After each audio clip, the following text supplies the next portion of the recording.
Salut à tous, c'est Daddy. Pour ceux qui suivent un peu la tech, sachez qu'il n'y a même pas 2-3 heures, le Samsung Galaxy Note 9 vient juste de se dévoiler. Je ne parle pas officiellement, mais apparemment la vidéo a fuité. Je parle bien sûr de la vidéo promotionnelle, donc ça veut dire que ça aurait dû être une vidéo qui serait annoncée grosso modo d'ici une semaine. Alors qu'est-ce qu'elle va nous apporter cette vidéo? On apprend pas mal de choses dessus, comme par exemple qu'il aura une excellente autonomie. Faut croire que sur ce Samsung Galaxy Note 9, apparemment ils vont améliorer l'autonomie parce que sur le Samsung Galaxy Note 8, c'était coup-ci coup-ça. Voilà, quand on a déjà testé les vieilles versions, on s'est rendu compte que le Galaxy Note 8 était vraiment limite en termes d'autonomie, même s'il était bon, même très bon dans la moyenne.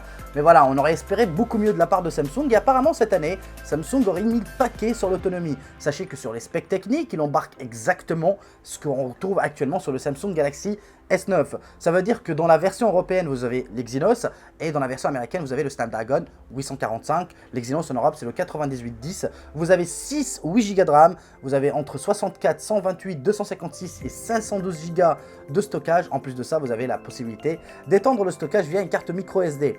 Donc voilà, apparemment, ce Samsung Galaxy Note 9 ne vient pas forcément bouleverser le marché, mais a rapporté quelques petites améliorations parce que pour ceux qui le savent, on est sur la 9e génération, ce qui veut annoncer que l'année prochaine sera les 10 ans de Samsung, ce qui veut dire que l'année prochaine, ça sera les 10 ans des Galaxy, que ce soit Note et S. Ça devrait annoncer du lourd et pourquoi pas avoir un smartphone grosso modo comme sur le Oppo Find X que j'ai ici, qui est vraiment super intéressant en tout cas en termes de design, et j'espère vraiment que Samsung va adopter le même concept parce que je suis sûr et certain que c'est quelque chose qui va forcément vous plaire. Le full borderless, c'est vraiment la vie. Bon, bien évidemment, je vais pas trop vous apprendre des trucs sur ce Samsung Galaxy Note 9.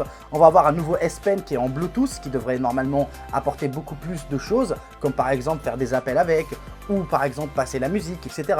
Je ne vois pas forcément l'intérêt. Est-ce que c'est vraiment utile au quotidien? Voilà, donc je ne demande qu'à voir, enfin surtout à tester, sinon c'est pas très évident de se faire une idée comme ça juste en regardant quelque chose. Mais après je me dis, est-ce qu'au quotidien un S Pen qui est connecté va vraiment servir? Peut-être quand on est en train de dessiner ou de faire un truc comme ça avec, faire les deux en même temps, pourquoi pas. Enfin, pas grand chose qui vont changer. Vous avez le double capteur photo à l'arrière. Le principal, bien sûr, ça sera comme celui du S9.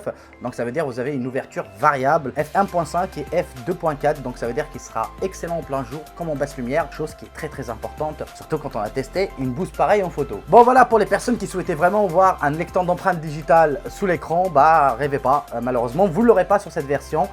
Il y aura uniquement un lecteur d'empreintes digitales à l'arrière. Vous aurez aussi le lecteur d'iris, peut-être qu'il sera amélioré, le lecteur facial aussi, mais ça sera toujours pas du niveau d'un Oppo Find X ou même d'un iPhone 10, si vous voyez ce que je veux dire.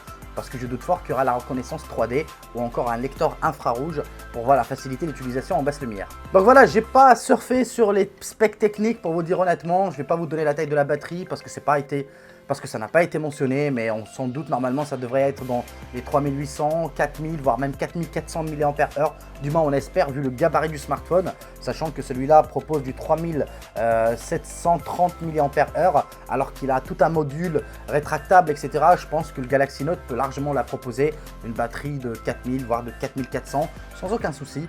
J'espère de toute façon, comme ça on aura vraiment une excellente autonomie, en tout cas c'est ce qu'ils annoncent. Ils annoncent quasiment 2 jours, comme vous l'avez vu sur la vidéo. Comme vous l'avez remarqué, je vous apprends pas grand chose apparemment, voilà, au moins c'est officiel maintenant, parce qu'il y avait beaucoup de rumeurs les semaines dernières et je n'ai pas osé vous faire une vidéo, mais là on est à une semaine de la sortie, je me suis permis de faire la vidéo. Bien évidemment ce smartphone sera dans le test dans la chaîne, n'hésitez surtout pas à vous abonner, à liker, à partager, vous connaissez la suite. On se dit à très vite, à tout à l'heure pour une nouvelle vidéo. Allez, adios.